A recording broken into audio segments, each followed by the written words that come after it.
We saw what a confidence interval does is it creates a range of values in which we can be a certain percent sure that the population parameter falls within. So what if we wanted to be more confident, right? Well, what's going to happen is if we were to increase our confidence level, let's say from 95% confident, we want it to be 99.7% confident. What's going to happen is we need to go more standard deviations in each direction to account for that extra confidence. If we wanted to be 68% confident, we would only need to go one standard deviation in each direction. And notice our interval is smaller. So what's affected by increase or decreasing your confidence level is your z-star values, or the number of standard deviations in each direction you need to go. The more confident you want to be, the larger interval you're going to have. If we think about it though, it's not always great to be too confident. What if we wanted to be 99.9999999% confident? Well, then our interval becomes huge. The more confident you are, yes, it's true, the more likely that your population parameter is going to be captured in that interval. But now your interval is so big that it's not really telling you anything meaningful.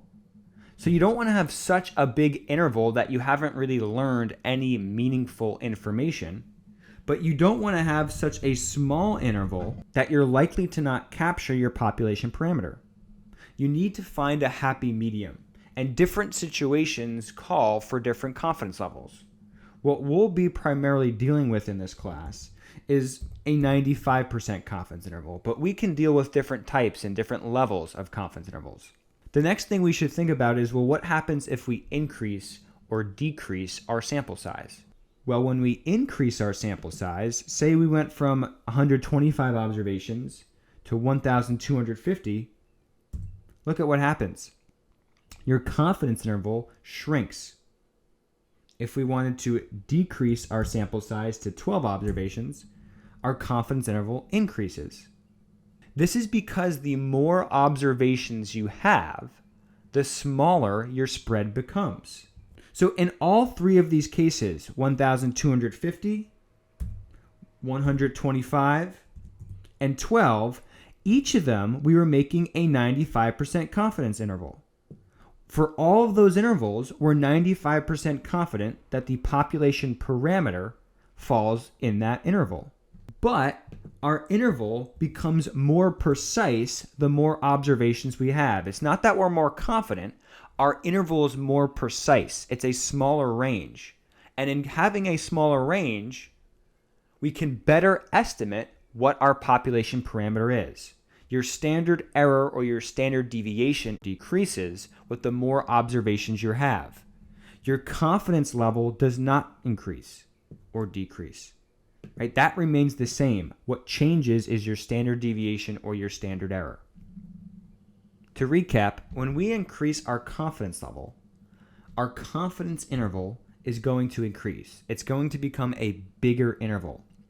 And that's a result from our z-star values increasing. If we were to increase the number of observations that we use to come up with our confidence interval, well, what happens is our standard error decreases. So our confidence interval will decrease in size.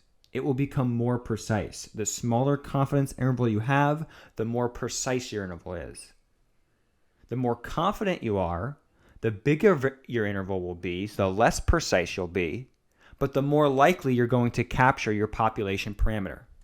So it's a give and take between how confident you want to be and how small of an interval you want to have. Let's put some verbiage to some of the things we saw. One of which is a margin of error. Your margin of error is simply the stuff that you add and subtract from your confidence interval. Right? All that stuff that we added and subtracted from our confidence interval. If we think about our sample statistic, or in this case, p-hat, our sample proportion, as our best guess for the population proportion, that's our best guess. Are we going to be right? No, but that's our best guess. Your margin of error is how off is your best guess. So you add a value to that statistic and you subtract a value from that statistic.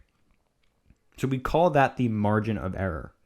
Your confidence interval width is simply the range of your interval, right? How wide is your interval? So you can do that by taking the upper limit times the lower limit, or you can do 2 times your margin of error, right? So suppose our sample statistic, p hat, is right here. What we're doing with our margin of error is we're adding a certain value, which we'll call MOE, our margin of error, and we're subtracting a certain value. Subtract the MOE. Your confidence interval width is the range of your interval.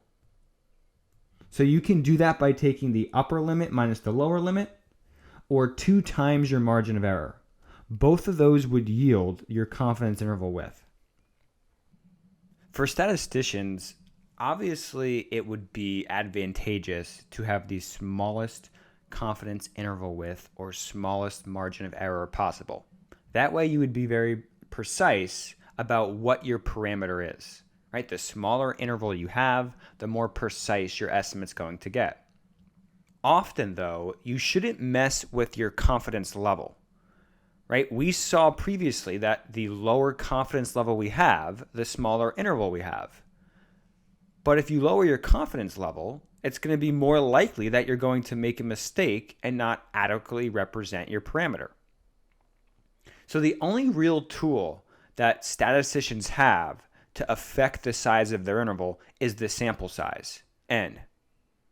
And so what we're going to want to do for a lot of problems is figure out, well, okay, if we want our interval to be a certain size, how many people do we need to sample in order to make that happen? Let's check out an example in the next video.